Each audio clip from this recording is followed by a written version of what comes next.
ಎಲ್ರಿಗೂ ನಮಸ್ಕಾರ. ಈ ಹಾಡು ಕೇವಲ ತಮಾಷೆಗೋಸ್ಕರ. ಈ ಹಾಡನ್ನು ನಾನೇ ಬರ್ತಿದ್ದೀನಿ. ಈ ಹಾಡು ಮಕ್ಕಳು ಹೇಗೆ ಅಜ್ಜನ ಮನೆ ಹೋಗಿ ಎಂಜಾಯ್ ಮಾಡ್ತಾರೆ ಅನ್ನೋದ್ರ ಬಗ್ಗೆ. ಬೇಸಿಗೆ ರಜೆಯಲ್ಲಿ ಅಜ್ಜನ ಮನೆಯಲ್ಲಿ ಏನೇನು ಎಂಜಾಯ್ ಮಾಡಿದ್ದೀರಾ ಹೇಳಮ್ಮ. ಬೇಸಿಗೆ ರಜೆಯಲ್ಲಿ ಅಜ್ಜನ ಮನೆಯಲ್ಲಿ ಏನೇನು ಎಂಜಾಯ್ ಮಾಡಿದ್ದೀರಾ ಹೇಳಮ್ಮ. ಬಂಧುಗಳ ಜೊತೆ ಒಳ್ಳೆಯ ಊಟ, ಗೆಳೆಯರೊಂದಿಗೆ ಆಟ ಪಾಠ. ಬಂಧುಗಳ ಜೊತೆ ಒಳ್ಳೆಯ ಊಟ, ಗೆಳೆಯರೊಂದಿಗೆ ಆಟ ಪಾಠ. ಅಜ್ಜಿ ಅಜ್ಜರ ಜೊತೆ ಹರಟೆ, ಹಂಡೆಯ ನೀರಿನಲ್ಲಿ ಅಭ್ಯಂಗ ಸ್ನಾನ. ಹಂಡೆಯ ನೀರಿನಲ್ಲಿ ಅಭ್ಯಂಗ ಸ್ನಾನ. ಬೇಸಿಗೆ ರಜೆಯಲ್ಲಿ ಅಜ್ಜನ ಮನೆಯಲ್ಲಿ ಏನೇನು ಎಂಜಾಯ್ ಮಾಡಿದ್ದೀರಾ ಹೇಳಮ್ಮ. ಬೇಸಿಗೆ ರಜೆಯಲ್ಲಿ ಕುಣಿದು ಕುಪ್ಪಳಿಸಿ, ಕರೆಂಟು ಹೋದಾಗ ಅಂತ್ಯಾಕ್ಷರಿ ಆಡಿ. ಬೇಸಿಗೆ ರಜೆಯಲ್ಲಿ ಕುಣಿದು ಕುಪ್ಪಳಿಸಿ, ಕರೆಂಟು ಹೋದಾಗ ಅಂತ್ಯಾಕ್ಷರಿ ಆಡಿ.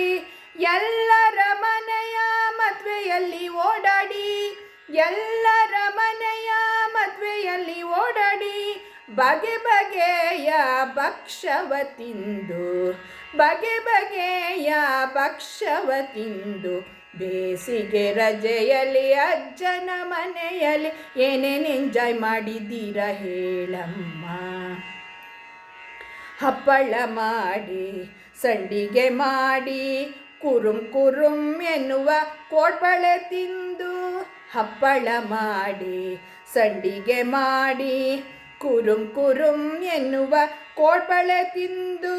ಚಿಕ್ಕಪ್ಪ ದೊಡ್ಡಪ್ಪನ ಮನೆಗೆ ಓಡಾಡಿ, ಚಿಕ್ಕಪ್ಪ ದೊಡ್ಡಪ್ಪನ ಮನೆಗೆ ಓಡಾಡಿ. ಖುಷಿ ಖುಷಿಯಿಂದ ಕುಂಟೆ ಪಿಲ್ಲೆ ಆಡಿ, ಖುಷಿ ಖುಷಿಯಿಂದ ಕುಂಟೆ ಪಿಲ್ಲೆ ಆಡಿ. ಬೇಸಿಗೆ ರಜೆಯಲ್ಲಿ ಅಜ್ಜನ ಮನೆಯಲ್ಲಿ ಏನೇನು ಎಂಜಾಯ್ ಮಾಡಿದ್ದೀರಾ ಹೇಳಮ್ಮ. ಅಡಿಕೆಯ ತೋಟ, ಬಾಳೆಯ ತೋಟ, ಹೂವಿನ ಗಿಡಗಳ ಸುಂದರ ನೋಟ. ಅಡಿಕೆಯ ತೋಟ, ಬಾಳೆಯ ತೋಟ, ಹೂವಿನ ಗಿಡಗಳ ಸುಂದರ ನೋಟ. ಹಲಸಿನ ಹಣ್ಣು, ನೇರಳೆ ಹಣ್ಣು, ಹಲಸಿನ ಹಣ್ಣು, ನೇರಳೆ ಹಣ್ಣು. ಹೊಟ್ಟೆ ತುಂಬ ತಿಂದು ನಿದ್ದೆ ಮಾಡಿ, ಹೊಟ್ಟೆ ತುಂಬ ತಿಂದು ನಿದ್ದೆ ಮಾಡಿ. ಬೇಸಿಗೆ ರಜೆಯಲ್ಲಿ ಅಜ್ಜನ ಮನೆಯಲ್ಲಿ ಏನೇನು ಮಾಡಿದ್ದೀರಾ ಹೇಳಮ್ಮ. ಬೇಸಿಗೆ ರಜೆಯಲ್ಲಿ ಅಜ್ಜನ ಮನೆಯಲ್ಲಿ ಏನೇನು ಎಂಜಾಯ್ ಮಾಡಿದ್ದೀರಾ ಹೇಳಮ್ಮ.